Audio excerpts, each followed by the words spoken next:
Professor Bhide, welcome to the show. How are you doing? Pleasure to be here. How are you doing? I am very well, thank you.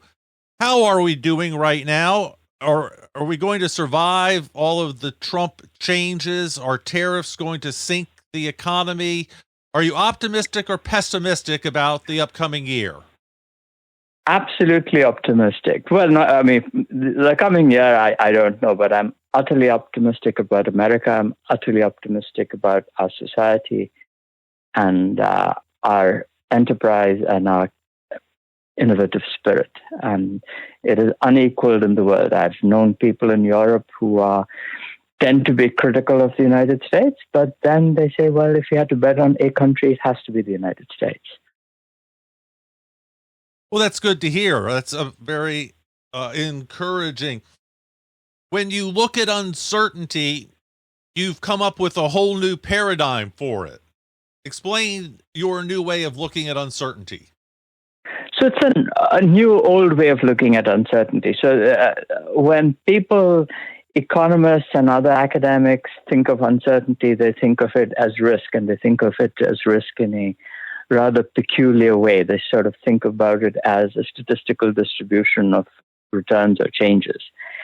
When normal people think about uncertainty, they think about it in one of two related ways. One is, I feel uncertain, so it's a mental state. And then that's an internal mental state. And there's external uncertainty, which is that I'm uncertain about whether it's going to rain tomorrow or not, or whether it's going to snow tomorrow or not, or what Donald Trump is going to do, or how the Democrats are going to respond.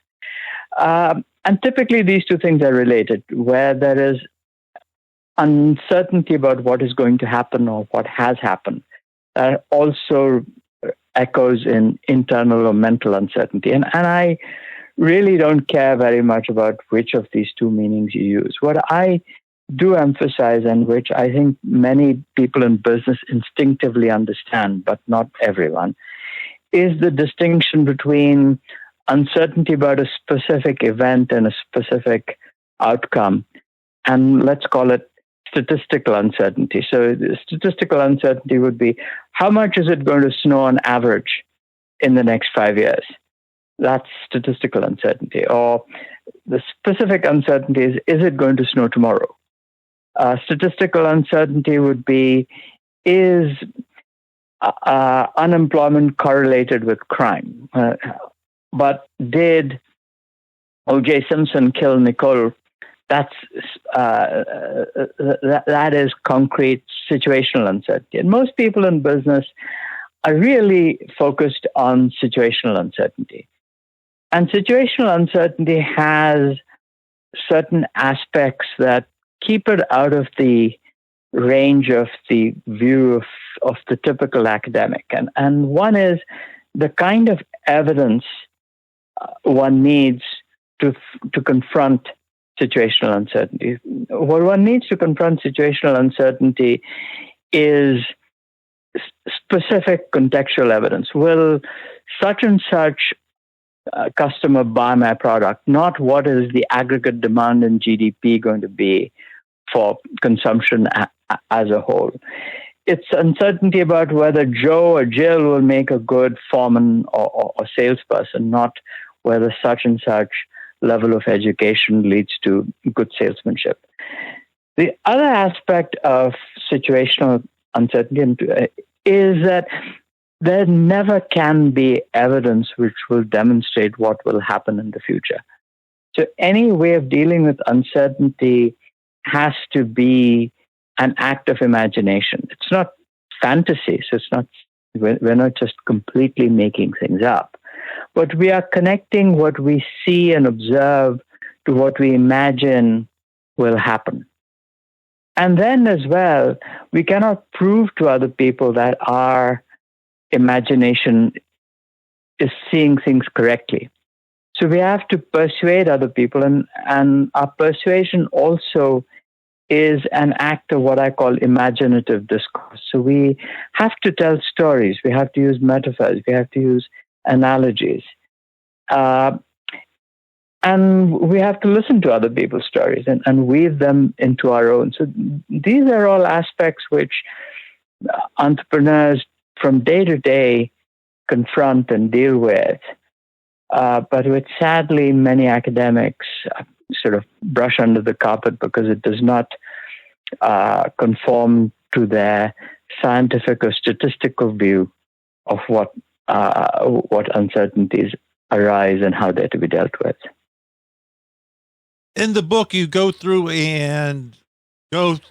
chapter by chapter, almost 8 or 9 of the leading academics and sort of recap their beliefs. And then also they respond, I assume, to your idea, or are you extrapolating how they would respond to your take on uncertainty? So most of them are dead. Well, of course, they're like John Maynard Keynes, right, and stuff like that. So, yes. Yeah. Most of them are people whose work I admire, but which I extend. There are a couple of people who my work is hostile to, and which have become really popular in recent years. And these are the so-called behavioral economists. And the behavioral economists sort of say we're kind of stupid, unreasonable people, and we reflexively make mistakes. And they give us formulae for how to correct our mistakes. In reality, most of the time, are quite reasonable people. And the way we are reasonable is we're reasonable in a contextual sense. We're not reasonable in the sense of doing arithmetical sums or solving algebra, which is what the behavioral economists would have us do. And they say, oh, you don't do that. You must be unreasonable. So those people I am hostile to. One of the academics also dead who I greatly admire is a psychologist called Jerome Bruner, who made a distinction between what he called logico-scientific discourse and narrative mode discourse. And he said logico-scientific discourse is fine for things like physics or chemistry or knowledge that there is truth to be had ultimately in one way or the other. And he said, but most of the time in the world, we are dealing with situations which are so unique that there is no truth to be had. And there, all we have is narrative. And that narrative, the value of that narrative is whether it's plausible or not, and whether it seems right or not, and whether it's persuasive or not. And I riff of Bruner's idea of narrative discourse and add a great deal of my own nuances to it.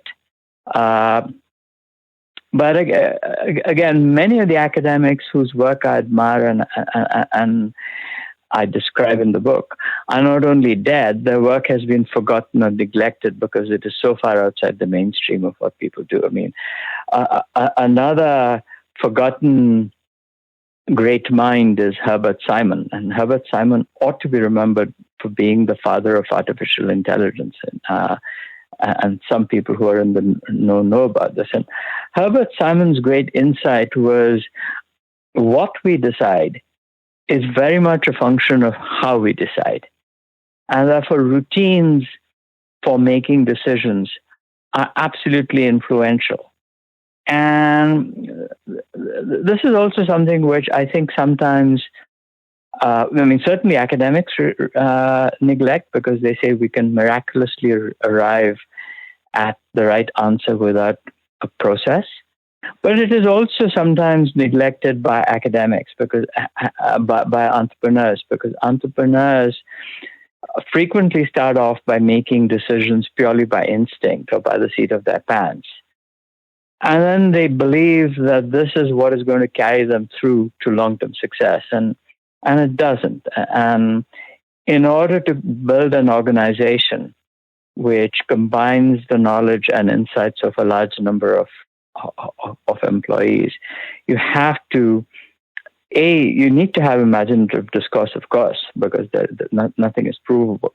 But that discourse needs to be embedded in a routine which is more or less structured, that depends on the kinds of stakes and novelty that you are that you're trying to undertake. And these routines have to change over time. So what Amazon does today is very different from what Jeff Bezos did when he got started, and many entrepreneurs, I think, resist that, and it makes them very uncomfortable, and which is why many of them just eventually bow out of their businesses. So, how do we use this information as a practicing entrepreneur? How do I take this and become more certain in my own decisions? And I know you write a chapter about bootstrapping. Of course, that dramatically decreases the uncertainty. Talk to me at a practical level about how to use this so that I don't go bankrupt. First of all, of course, a key element of dealing with uncertainty, which in business cannot be reduced beyond a certain point. And indeed, what I tell my students in my entrepreneurship classes, that if you hang around till all the information that's available that reassures you that what you're doing is absolutely right, the opportunity will be gone. So there is absolutely no way around that. So there are, to my mind, I know you've written about this, and perhaps you have a different point of view, but to my mind, there are two ways of dealing with it. One is an internal psychological way, which is this is your life. This is what you're getting paid for. This is why you may end up making the big bucks for. So get with the program and enjoy it. Enjoy the ride. Because if things were completely uncertain, if you knew the answer to every mystery novel or thriller that you saw, why would you be interested in going to see it? So this is very much part of your reward, your psychic reward, in being an entrepreneur. Also be aware, of course, that if you are dealing in an uncertain world, you will be wrong. And therefore, don't get so wedded to whatever course of action you chose. I mean, it's one thing to be persistent in your business, to be dedicated to make your business succeed, but to make your business succeed in a particular way, particularly in the early stages, is a mistake. And a great many entrepreneurs who I have studied pivoted, if you want to call it that. And they often pivoted because the opportunity that they started with changed, or they learned that customers weren't willing to buy what they were trying to sell them. The third way of dealing with uncertainty is to, or the possibility of loss in that sense, is to get other people to bear it.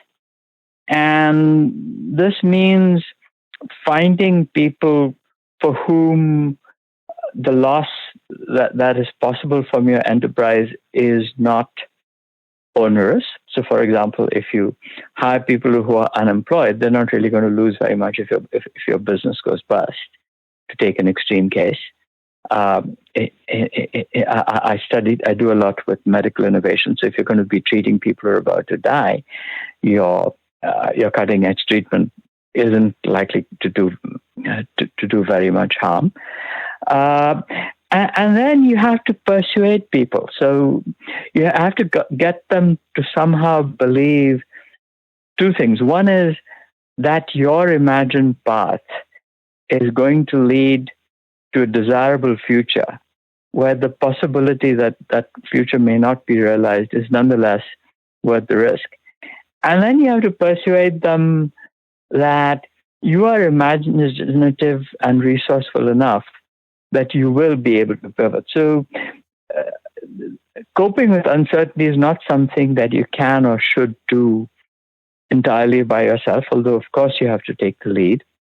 But you also then have to be really adept and skillful at getting other people to share the risks and to some degree the rewards with you. Do you use the words uncertainty and risk interchangeably? Because I certainly wouldn't think of them as the same thing. What I are your prefer not distinctions to use between them risk and interchangeably, uncertainty? but I prefer not to use to choose them interchangeably.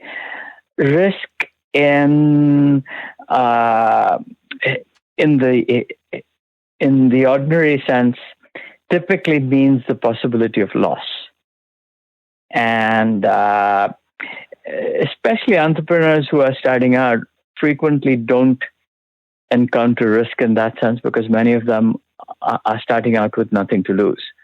So there is no there's no true risk in that respect. Risk eventually arises because if your business is successful, you have some net worth in your business and you have assets and your employees, then there is the possibility that you have something to lose. But uncertainty in the sense is this ambiguity. I don't know what is going to happen. I know that it is important that people will buy my product, will buy my vision of what is going to happen, but I don't know that they will, and there's no way that I could know, short of trying to sell something to them. And that's how I use the word uncertainty. That it's a mental state typically arising because your information about what is going to happen is obviously incomplete and necessarily incomplete. So if I, as an entrepreneur, do everything I can to reduce that uncertainty,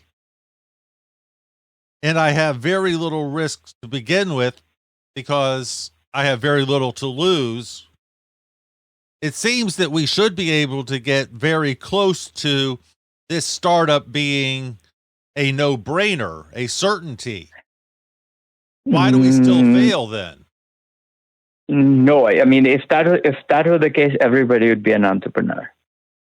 And clearly there are some people who have an appetite for dealing with situations where they do not know the answer. And there are other people who just love being able to analyze what is going to happen or what is not going to happen. And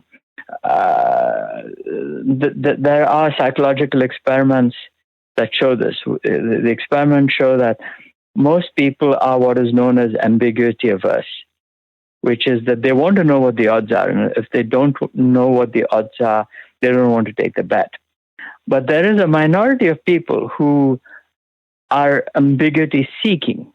They like to get into a situation where they don't know what the odds are, as long as the risk of loss is not great, and they thrive on it. It's what energizes them. So no, I don't think there is a formula for getting rid of uncertainty in that sense, and nor should there be. When you work with startups, and it's interesting that you say this about wanting a statistical number. At what level do you say you should start the business, or what level do you see entrepreneurs willing to take that risk? Are entrepreneurs 50-50? If they see a 50-50 bet, are they going to say yes? Or does it need to be 75% probability? You understand my question? So I think trying to put numerical probabilities is just a figure of speech. You can talk about a 50-50 probability of a coin toss or what will happen when you roll a die. I mean, what you really mean there is if I toss this coin 1,000 times, half the number of times it's going to show up heads. To talk about a 50-50 probability in the starting of a particular business, whose likelihood or whose prospects are so contextually driven that you're never going to do this over and over again is just a figure of speech. And I have seen innumerable business plans. I have never seen a business plan which had a probability estimate attached to the numbers. I've never seen that either. No, I don't do that either. Yeah. And so when you say it's 50-50, you're really saying it could go this way, or it could go that. And Jeff Bezos told his father there's a 1 in 10 chance that his businesses would succeed. What he really meant was, he was not going to start Amazon 100 times and it was going to succeed 10 times out of the 100th. And that's meaningless. If you're a hedge fund guy and if you have an algorithm and you say how many times will this algorithm turn a profit, that's one thing. But a business is, as I said from the beginning, is a contextual, situation specific. What do you really mean? And I think this is a long shot.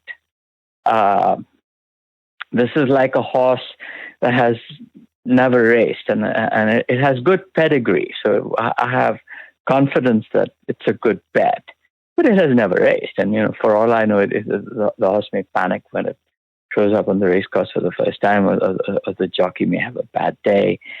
And so we're really not talking about betting odds on a business the way we could talk about betting odds on football games or horse races or even the lottery. And that some people just are uncomfortable with that. There are people who are great professional gamblers because they know exactly how to calculate the odds in a game of poker. But most businesses are not games of poker. And if you're not comfortable with that, don't do it.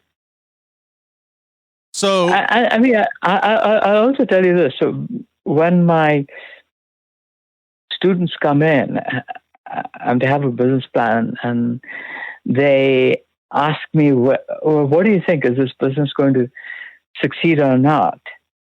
And my response to them is that the very fact that you are asking this question tells me something.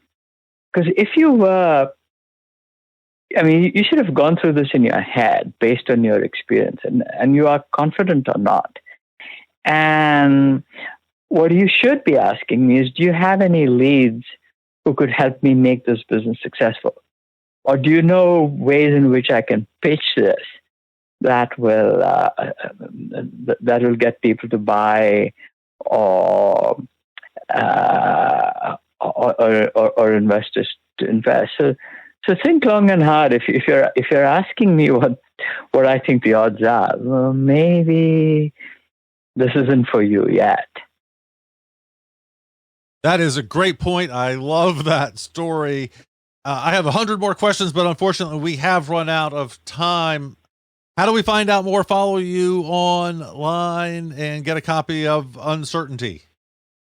So the obvious simplest way to buy my book is online on Amazon or Barnes & Noble. My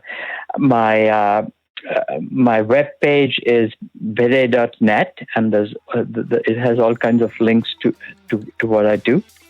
I have a Twitter handle, Amar_Bhide, AMAR _BHID, and like everybody else in the world, I have a LinkedIn link. Fantastic. Thank you, sir, so much for being with us, and I'd love to have you back. My great pleasure, sir. Love the conversation. Thank you for asking interesting questions. We are out of time, but back tomorrow. Be safe, everyone. Bye now.